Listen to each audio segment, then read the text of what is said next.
অল্প সময়ের মধ্যে যদি একটু অন্যরকম ব্রেকফাস্ট বানাতে চাচ্ছেন তাহলে আজকের রেসিপিগুলো ফলো করতে পারেন। সকালের নাস্তায় বলুন বা বাচ্চাদের স্কুল টিফিনের জন্য আজকে একই ভিডিওতে 2 রকম নতুন পদ্ধতিতে তৈরি দুর্দান্ত স্বাদের নাস্তা বানিয়ে দেখাবো। আসসালামু আলাইকুম বন্ধুরা, কিচেন বাঙালিয়ানা চ্যানেলে আপনাদের সবাইকে স্বাগত জানাই। সবার প্রথমে একটা মিক্সিং বোলের মধ্যে 1.5 কাপ পরিমাণ ময়দা নিয়ে নিচ্ছি। আপনারা চাইলে নাস্তাগুলো আটা দিয়েও বানাতে পারেন। এবার এই ময়দার মধ্যে দিয়ে দেব স্বাদমতো লবণ আর তার সাথেই দিয়ে দেব চিনি দিলে কিন্তু নাস্তাগুলো খেতে ভীষণই টেস্টি হয়। এবার এখানে পরিমাণ মতো পানি দিয়ে দেব। এখানে ময়দা মাখা বেলার কিন্তু কোনো রকম ঝামেলা নেই। প্রথমে অল্প একটু পানি দিয়ে হ্যান্ড উইক্সের সাহায্যে মিশিয়ে নিচ্ছি। আর ব্যাটারটা তৈরি করে নেওয়ার সময় দেখবেন বারে বারে অল্প অল্প করে পানি দিয়ে তৈরি করে নিলে ব্যাটারের মধ্যে কিন্তু একটুও দলাভাব থাকবে না। আর একেবারে পানিটা দিয়ে ব্যাটারটা তৈরি করলে কিন্তু এই ব্যাটারের মধ্যে অনেকটা দলাভাব চলে আসতে পারে। তাই বারে বারে অল্প অল্প করে পানি দিয়ে ব্যাটারটা তৈরি করে নিতে হবে। তাছাড়া একেবারে পানি দিয়ে দিলে দেখবেন ব্যাটারটা কিন্তু অনেকটাই পাতলা হয়ে যেতে পারে। তো দেখুন কিছুক্ষণের মধ্যে কিন্তু ব্যাটারটা আমি খুব সুন্দর করে তৈরি করে নিয়েছি। খুব বেশি ঘনও হবে না, আবার অনেকটা পাতলাও হবে না। এখন ব্যাটারটা এক সাইডে রেখে আলাদা একটা বাটির মধ্যে 2টো ডিম ভেঙে নেব। ডিমের পরিমাণ আপনারা চাইলে বেশি করেও নিতে পারেন। তো আমি এখানে 2টো ডিম দিয়েই কিন্তু নাস্তাগুলো তৈরি করে নেব। এবার এই ডিমের মধ্যে কোনো রকম মশলা দিতে হবে না, শুধুমাত্র ডিমটাকে খুব ভালো করে ফেটিয়ে নিতে হবে। তো একটা কাঁটা চামচ দিয়ে ডিমটাকে দেখুন খুব সুন্দর করে ফেটিয়ে নিয়েছি। এখন যে ময়দার ব্যাটারটা তৈরি করে রেখেছিলাম সেই ব্যাটারের মধ্যে ডিমটাকে ঢেলে দেব। প্রথমে এইভাবে ফেটিয়ে নিলে কিন্তু ব্যাটারটা তৈরি করতে খুবই সুবিধা হয়। আপনারা চাইলে ডাইরেক্ট ডিমটাকে এইভাবে ব্যাটারের মধ্যে ভেঙেও দিতে পারেন। এবার আবারও হ্যান্ড উইক্সের সাহায্যে ব্যাটারটাকে খুব সুন্দর করে ডিমের সঙ্গে মিশিয়ে নেব। তো দেখুন কিছুক্ষণের মধ্যেই কিন্তু খুব সুন্দর করে মিশিয়ে নিয়েছি। এবার একটা চামচ দিয়ে আমি আপনাদের ব্যাটারের ঘনত্বটা দেখিয়ে দিচ্ছি। দেখুন ঠিক এই রকম ঘনত্বের ব্যাটার তৈরি করে নিতে হবে। খুব বেশি পাতলাও হবে না, আবার অনেকটা ঘনও হবে না। এবার নাস্তাগুলোর জন্য ভেতরের একটা দুর্দান্ত স্বাদের পুর তৈরি করে নেব। তার জন্য 2 টেবিল চামচ সয়াবিন তেলের মধ্যে 1 টেবিল চামচ মতো আদা রসুন বাটা দিয়েছি। এবার এই আদা রসুনের কাঁচা গন্ধ যাওয়া পর্যন্ত খুব ভালো করে ভেজে নেব। কিছুক্ষণের মধ্যে আদা রসুনটা খুব সুন্দর ভাজা হয়ে গেছে। এখন এর মধ্যে বেশ খানিকটা পরিমাণ পেঁয়াজ কুচি দিয়েছি, তারপরে গাজর কুচি দিয়ে দিয়েছি, ঝালের জন্য কাঁচামরিচ কুচি দিয়েছি। এবার সব কিছু একটু ভালো করে নাড়াচাড়া করে নিয়ে হালকা করে ভেজে নিতে হবে। তো এখানে কিন্তু আমি পেঁয়াজ গাজরগুলোকে খুব বেশি ভাজবো না, অল্প করেই ভেজে নেব। সবজিগুলো যখন হালকা ভাজা হয়ে গেছে তখন এখানে অল্প একটু বোনলেস চিকেন দিয়ে দিচ্ছি। আর চিকেনটাকে আমি আগে লবণ আর একটু আদা রসুন বাটা দিয়ে সেদ্ধ করে নিয়ে একটু ভালো করে ঝুড়ো ঝুড়ো করে নিয়েছি। তো আমি এখানে অল্প একটু চিকেন দিয়ে কিন্তু অনেকটা পরিমাণ চিকেনের পুর তৈরি করে নেব। তো এবার সব কিছুর মধ্যে স্বাদ মতো লবণ, অল্প একটু ভাজা জিরা গুঁড়ো আর সয়া সস দিয়ে দিয়েছি। তারপর আবারও সব কিছু একটু ভালোভাবে নাড়াচাড়া করে মিশিয়ে নেব। তারপর এখানে 1 টেবিল চামচ মতো কর্নফ্লাওয়ার পানির মধ্যে গুলে নিয়ে দিয়ে দিয়েছি। যেহেতু চিকেনটা আগে থেকে সেদ্ধ, তাই রান্নাটা করতে কিন্তু খুব বেশি সময় লাগবে না। এবার নামানোর আগে 1 টেবিল চামচ মতো টমেটো সস দিয়েছি আর অল্প একটু চাট মশলা দিয়েছি। এবার সব কিছু একসঙ্গে ভালোভাবে নাড়াচাড়া করে মিশিয়ে নিতে হবে। এবার গ্যাসের ফ্লেমটা বন্ধ করে নিয়ে অল্প একটু শসা কুচি দিয়ে দিচ্ছি। শসা দেওয়াটা কিন্তু সম্পূর্ণ অপশনাল, কিন্তু দিয়ে একবার খেয়ে দেখবেন, খেতে ভীষণই টেস্টি হয়। তো সব কিছু একসঙ্গে ভালোভাবে মিশিয়ে এবার এটাকে আমি নামিয়ে নেব। এইভাবে চিকেনের পুরটা তৈরি করে আপনারা চিকেন প্যাটিস, চিকেন রোল যে কোনো কিছু তৈরি করে নিতে পারবেন। তো এই চিকেনের পুরটা নামিয়ে রেখে প্যানের মধ্যে আবারও অল্প করে একটু তেল দিয়ে দিয়েছি। এবার আমি আপনাদের নাস্তাগুলো বানিয়ে দেখিয়ে দিচ্ছি। খুবই সামান্য তেল লাগে, খুবই অল্প তেলের মধ্যে নাস্তাগুলো বানিয়ে ফেলতে পারবেন। তারপর 2 চামচ ব্যাটার দিয়ে রুটির মতো করে শেপ দিয়ে দিতে হবে। তারপর নিচের দিকটা যখন খুব ভালোভাবে হয়ে যাবে তখন এটাকে উল্টে দিতে হবে। তারপর দেখুন অপর দিকটাও কিন্তু খুব সুন্দর করে একটু চেপে চেপে ভেজে নিতে হবে। 2 দিকটাই কিন্তু খুব সুন্দর কালার চলে আসলে আমি আবার ওইটাকে উল্টে দিয়েছি। এখন কিন্তু পরোটাটা খুব সুন্দর আমাদের ভেজে নেওয়া হয়ে গেছে। এখন এই পরোটার এক সাইডে যে চিকেনের পুরটা আমি তৈরি করে নিয়েছিলাম সেটা অল্প করে দিয়ে দিতে হবে। তো পরোটাগুলো ভেজে তুলে নেওয়ার পরেও কিন্তু আপনারা এটাকে এই সাইডে দিয়ে রোল করে নিতে পারেন। তো আমি প্যানের ওপর থেকে এটাকে রোল করে নিচ্ছি। তো যেভাবে আমরা পাটিসাপটা পিঠা তৈরি করার জন্য ফোল্ড করে নিই, ঠিক সেইভাবে এটাকে ফোল্ড করে নিতে হবে। আর দেখুন রোলটা কিন্তু খুব সহজেই তৈরি হয়ে গেল। তো তো একটা রোল কিন্তু আমাদের তৈরি করা হয়ে গেল। তাহলে দেখলেন তো বন্ধুরা, কত অল্প সময়ের মধ্যে আমাদের চিকেন রোল তৈরি করা হয়ে গেল। কোনো রকম মাখাবেলার ঝামেলা ছাড়াই কিন্তু খুবই অল্প তেলের মধ্যে খুবই সহজে বানিয়ে ফেলতে পারবেন। আর খেতেও কিন্তু ভীষণই টেস্টি হয়।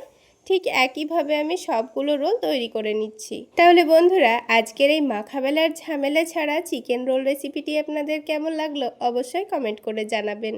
আর ভালো লাগলে একটা লাইক শেয়ার করে দেবেন। আর আমার এই সহজ রেসিপিগুলো যদি ইউটিউব চ্যানেল থেকে দেখে থাকেন, চ্যানেলটি সাবস্ক্রাইব করে দেবেন। আর ফেসবুক পেজ থেকে দেখে থাকলে পেজটি ফলো করে দেবেন। তো দেখুন, কত অল্প সময়ের মধ্যে সবগুলো নাস্তা আমার তৈরি করা হয়ে গেল। আর একটা নাস্তা আপনাদের ভেঙেও দেখিয়ে দিচ্ছি। দেখুন, এবার আমি আপনাদের আবারও অল্প একটু চিকেন দিয়ে একটু অন্যরকমভাবে নাস্তা বানিয়ে দেখাবো। চলুন তাহলে কিভাবে নাস্তাগুলো বানিয়ে নিচ্ছি ঝটপট দেখে নিই। সবার প্রথমে একটা মিক্সিং বোলের মধ্যে 1.5 কাপ পরিমাণ ময়দা নিয়ে নিচ্ছি। আপনারা চাইলে ময়দার পরিবর্তে আটাও ব্যবহার করতে পারেন। এবার এখানে দিয়ে দিচ্ছি 1/2 টেবিল চামচ মতো লবণ আর 1 টেবিল চামচ মতো চিনি। আর তার সাথে ময়ানের জন্য 1 টেবিল চামচ মতো সয়াবিন তেল দিয়ে দিচ্ছি। আপনারা চাইলে তেলের পরিবর্তে ঘিও ব্যবহার করতে পারেন। এবার ময়দার সঙ্গে সব কিছু উপকরণ ভালোভাবে মিশিয়ে নিতে হবে। তো খুব ভালো করে কিছুক্ষণ মিশিয়ে নেওয়ার পর দেখুন, এইভাবে মুঠো করলে কিন্তু খুব সুন্দর দলা পাকিয়ে আসছে। তো ময়দাটা কিন্তু আমাদের খুব সুন্দর করে মাখিয়ে নেওয়া হয়ে গেছে। এবার বারে বারে অল্প অল্প করে পানি দিয়ে ডোটা মেখে নেব। প্রথমে অল্প করে পানি দিয়ে একটু করে মেখে নিচ্ছি, তারপর আবারও অল্প করে পানি দিয়ে ডোটাকে খুব ভালো করে মেখে নেব। প্রথমেই একেবারে পানি দিয়ে দিলে কিন্তু ডোটা অনেকটাই নরম হয়ে যাবে, তাই বারে বারে অল্প অল্প করে পানি দিয়ে ডোটা মেখে নেওয়াই ভালো।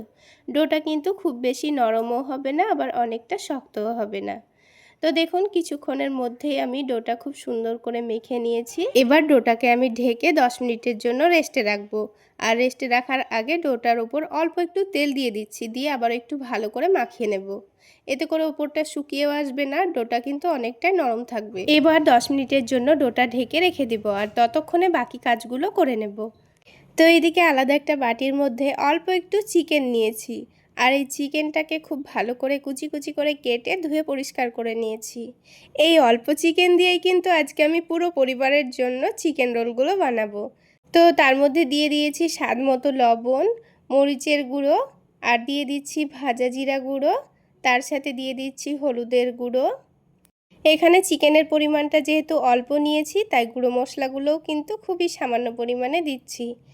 আর খুবই অল্প পরিমাণে দিয়েছি গোলমরিচের গুঁড়ো, 1/2 টেবিল চামচ মতো দিয়েছি আদা রসুনের পেস্ট, আর 1 টেবিল চামচ মতো দিয়ে দিয়েছি টমেটো সস, আর 1/2 টেবিল চামচ মতো দিয়ে দিচ্ছি সয়া সস, আর 1 টেবিল চামচ মতো সয়াবিন তেল দিয়ে দিচ্ছি।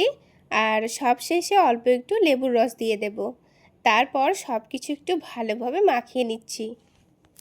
তো চিকেনটাকে খুব ভালোভাবে মাখিয়ে নেওয়া হয়ে গেছে।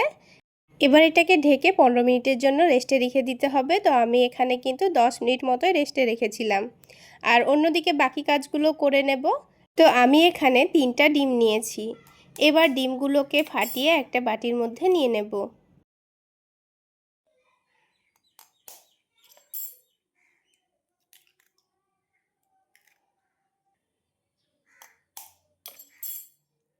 তো 3টা ডিমই কিন্তু ভাঙা হয়ে গেছে।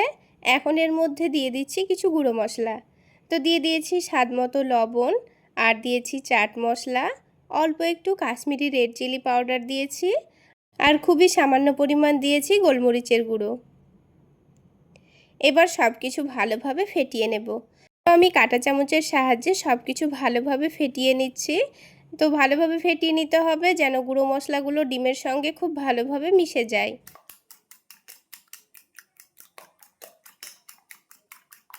তো কিছুক্ষণ সময় নিয়ে খুব ভালোভাবে ফেটিয়ে নিয়েছি। তো ডিমটাও তো ফেটানো হয়ে গেল, আর মশলাটাও দেখুন ডিমের সঙ্গে খুব ভালোভাবে মিশে গেছে। এবার এই ডিমের মিশ্রণটাকে সাইডে রেখে দিচ্ছি, আর চলে যাব চিকেনের পুরটা তৈরি করার জন্য। তার জন্য কড়াইয়ের মধ্যে 2 টেবিল চামচ মতো সয়াবিন তেল দিচ্ছি। খুব বেশি তেল দিচ্ছি না, কারণ চিকেনের মধ্যেও কিন্তু অল্প একটু তেল আছে। এবার তেলটাকে খুব ভালোভাবে গরম করে নিচ্ছি, আর কড়াইয়ের মধ্যে একটু ভালোভাবে ছড়িয়ে ছড়িয়ে দিচ্ছি। তাহলে চিকেনটা দেওয়ার সময় কিন্তু কড়াইয়ের মধ্যে আর লেগে যাবে না। তো তেলটা ভালোভাবে গরম হয়ে গেলে এবার আমি চিকেনটাকে পুরোটাই ঢেলে দেব।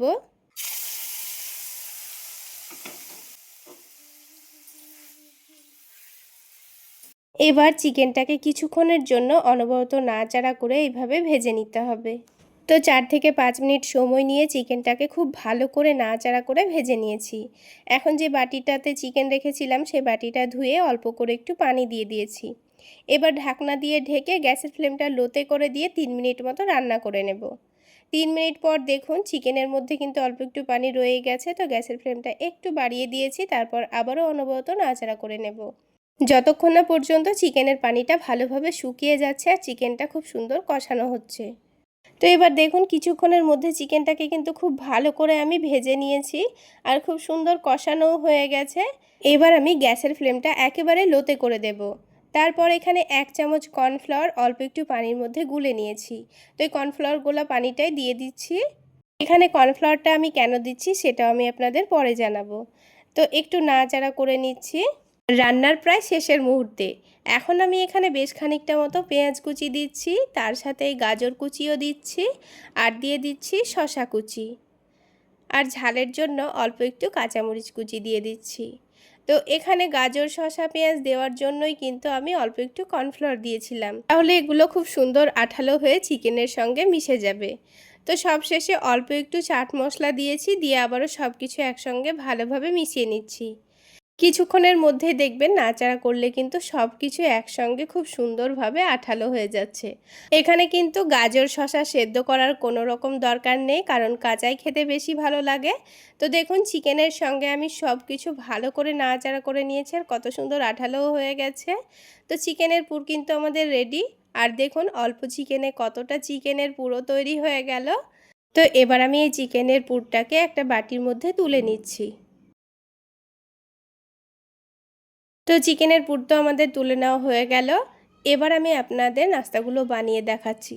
তো ডোটা 10 মিনিট রেস্টে রাখার জন্য দেখুন আগের থেকে অনেকটাই স্মুথ হয়ে গেছে। তো হাতের মধ্যে একটু লেগে লেগে আসছিল বলে অল্প একটু ময়দা ছড়িয়ে দিয়েছি, দিয়ে ডোটাকে আবার একটু ভালো করে মেখে নিচ্ছি। তাহলে এটা আর হাতের মধ্যে লেগেও আসবে না, খুব সুন্দরভাবে মেখে নেওয়া হবে। তারপর এই ডোটা থেকে আমি কয়েকটা লেচি কেটে নিচ্ছি। যত বড় করে আপনারা নাস্তাগুলো বানাতে চাচ্ছেন সেই অনুযায়ী লেচিগুলো কেটে নেবেন। এবার একটা একটা করে রুটিগুলো বেলে নিতে হবে। তো সেই জন্য অল্প একটু ময়দা ছড়িয়ে দিয়ে আমি রুটিটা বেলে নিচ্ছি আর একটু বড় করে পাতলা করে রুটিটা বেলে নেব। তো দেখুন রুটিটা কিন্তু বেলে নেওয়া হয়ে গেছে। এবার এটাকে হালকা গরম প্যানের মধ্যে দিয়ে দিচ্ছি। কোনো রকম তেল ছাড়া প্রথমে একটু উল্টে পাল্টে সেঁকে নিতে হবে। তো একদিকটা হালকা সেঁকে নেওয়া হয়ে গেছে, তারপর আমি উল্টে দিয়েছি। অপর দিকটাও হালকা সেঁকে নেব। এবার রুটিটা তুলে নিয়ে প্যানের মধ্যে অল্প একটু তেল দিয়ে দেব। তারপর যখন তেলটা হালকা গরম হয়ে যাবে তেলটাকে প্যানের চারিদিকে একটু ভালোভাবে দুলিয়ে দিয়েছি। এবার যে ডিমের মিশ্রণটা আমি তৈরি করে রেখেছিলাম এখান থেকে অল্প একটু ডিমের মিশ্রণ নিয়ে প্যানের চারিদিকে ভালোভাবে ছড়িয়ে দেব। আর ডিমটা গোল করে ছড়িয়ে দেওয়ার পর কাঁচা থাকা অবস্থায় কিন্তু রুটিটাকে এই ডিমের ওপর দিয়ে দিতে হবে, যেন ডিমের সঙ্গে রুটিটা খুব ভালোভাবে সেটে যায়। আর ডিমটা যদি শুকিয়ে যায় তাহলে কিন্তু রুটিটা এই ডিমের ওপর সেট হবে না। তো ডিমটা যখন খুব ভালোভাবে ভাজা হয়ে গেছে তখন আমি রুটিটাকে উল্টে দিয়েছি। আর অপর দিকটাও যেন একটু ক্রিস্পি হয়ে ভাজা হয়, খুব সুন্দর কালার আসে, সেই জন্য আবারও হাফ টেবিল চামচ মতো তেল দিয়ে দিয়েছি। তারপর দুই দিকটা খুব সুন্দর করে উল্টে পাল্টে ভেজে নিচ্ছি। তো পরোটাটা কিন্তু খুব সুন্দর ভাজা হয়ে গেছে। এবার যে দিকটায় ডিম ছিল সেই দিকটাতে আমি 2 টেবিল চামচ মতো টমেটো সস রুটির চারিদিকে খুব ভালোভাবে মাখিয়ে নেব। তো একটা চামচের সাহায্যে রুটির চারিদিকে দেখুন খুব সুন্দর করে মাখিয়ে নিয়েছি। এবার যে চিকেনের পুরটা আমি বানিয়ে রেখেছিলাম এই পুরটা কিন্তু অনেকটা ঠান্ডাও হয়ে গেছে। এবার এখান থেকে 2 চামচ মতো চিকেনের পুর নিয়ে এই পরোটার এক সাইডে লম্বা করে রেখে দেব। ঠিক যেভাবে পাটিসাপটা পিঠার জন্য এক সাইডে আমরা পিঠার পুরটা দিয়ে রাখি ঠিক সেইভাবেই দিয়ে দেব। তারপর এটাকে খুব সুন্দর করে রোল করে নেব। তো আমি রোলটা প্যানের মধ্যেই করে নিচ্ছি। আপনারা চাইলে পরোটাটা সেকে তুলে নেওয়ার পর টমেটো সস মাখিয়ে এক সাইডে চিকেনের পুরটা দিয়ে হাত দিয়ে খুব সুন্দর করে রোলটা করে নিতে পারেন। তো আপনাদের কাছে যেটা সুবিধা মনে হয় সেটা করতে পারেন, সেটাতেও কিন্তু খুব সুন্দর বানানো যাবে। তো দেখুন খুব অল্প সময়ের মধ্যে খুব সহজেই চিকেনের পুরটা দিয়ে আমি রোলটা বানিয়ে নিয়েছি। তো একটা রোল কিন্তু আমাদের তৈরি করা হয়ে গেল। ঠিক একইভাবে আমি সবগুলো রোল তৈরি করে নিয়েছি।